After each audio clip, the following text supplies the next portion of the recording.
नमस्कार. मी किरण ठाकूर, ज्योतिष्य आणि वास्तुतज्ञ. मी लगातार आपल्या सगळ्यांना मार्गदर्शन करत असते. 25 जुलै ते 20 नोव्हेंबरपर्यंत चतुर्मास प्रारंभ होत आहे. आता खूप जण विचारतील याच्यामध्ये काय करायला पाहिजे आणि काय नाही. बघा, विष्णू भगवान निद्रा अवस्थेमध्ये 4 महिन्यासाठी जातात. आता आपल्याला या 4 महिन्यामध्ये काय करायला पाहिजे, की विष्णू भगवानांची सेवा केल्याने आपल्याला काय फळ मिळतं, याविषयी मी किरण ठाकूर आपल्या सर्वांसोबत बोलणार आहे. जसं 25 जुलै 2026 पासून तर 20 नोव्हेंबरपर्यंत चतुर्मास आहे. रोज सकाळी लवकर उठून आंघोळ करायचं. जर तुमच्या घरी गंगाजल असेल तर गंगाजल पाण्यामध्ये टाका. बघा, आपल्या घरामध्ये जेव्हा विष्णू भगवानांची सेवा केली जाते ना, तर कितीही इडापिडा असो, नकारात्मकता असो, घरामधल्या दूर होतात. तुमच्या कुंडलीमध्ये जर तुमचा गुरु चांगला नसेल ना, तर तुमचा गुरु चांगला होतो. तुम्हाला चांगले मार्गदर्शन करता मिळतात आणि तुम्हाला असं म्हणतात की तुमचं बुद्ध्यांक चांगलं काम करतं.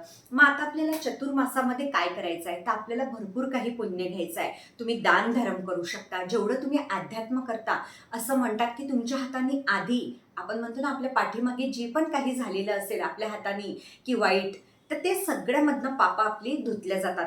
म्हणतात ना, तुम्ही गंगेमध्ये स्नान करता, पण तुमच्या मनामध्ये पाप असेल तर काही फायदा नाही. जर तुमचं होत असेल तर तुम्ही पौर्णिमेला, अमावस्येला नदी ठिकाणी जाऊन स्नान सुद्धा या चतुर्मासामध्ये करू शकता. मग आता आपल्याला काय करायचं आहे, रोज चतुर्मासामध्ये सकाळी लवकर उठल्यानंतर पहाटे लवकर उठा. घरच्या स्त्रीनी तुळशीजवळ, म्हणजे आपल्या घरची जी तुळशी माता असते तिथे सकाळी गाईचा तुपाचा दिवा लावायचा आहे, दुधाने अभिषेक करायचा आहे, मंत्र म्हणायचा आहे, ओम नमो भगवते वासुदेवाय नमा. संध्याकाळी पण सेम हेच करायचं आहे.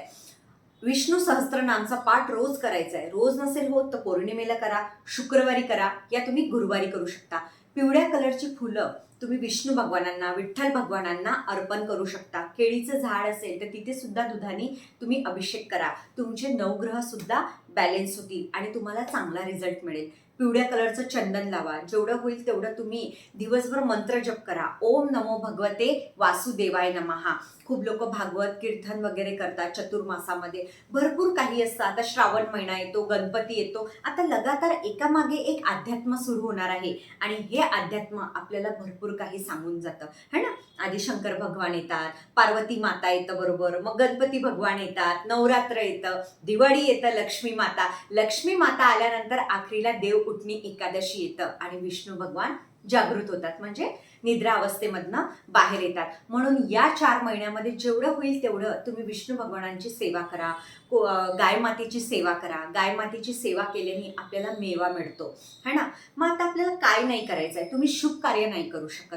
जसं मुंडन करायचं आहे मुलांचं, ते नाही करू शकत. विवाह नाही करू शकत तुम्ही. भरपूर काही गोष्टी असतात की त्या तुम्हाला करायच्या नाही. पण तरी काही जण, जसं मी ज्योतिषात, तर मला विचारतात, मॅडम मुहूर्त सांगा, अर्जंट आहे, ओपनिंग आहे, शॉप टाकायचं आहे. तर कधी कधी तुम्हाला ते करावं लागतं, कारण तिथे इलाज नसतो. म्हणून या देव उठणी येणाऱ्या 20 नोव्हेंबरला एकादशीपर्यंत तुम्ही जेवढं काही अध्यात्म करणार, विष्णू भगवानांची सेवा करणार, गरिबांना अन्नदान करणार, तुम्हाला खूप चांगलं फळ मिळेल. आणि बघा, म्हणतात ना की तुम्ही जेव्हा बोलून कोणाला चांगलं शब्द देता, प्रार्थना करता समोरच्यासाठी, तर ते सगळ्यात मोठं पुण्य आहे. तुम्ही अन्न देता तर पोटाची आग बुजवता समोरच्याची.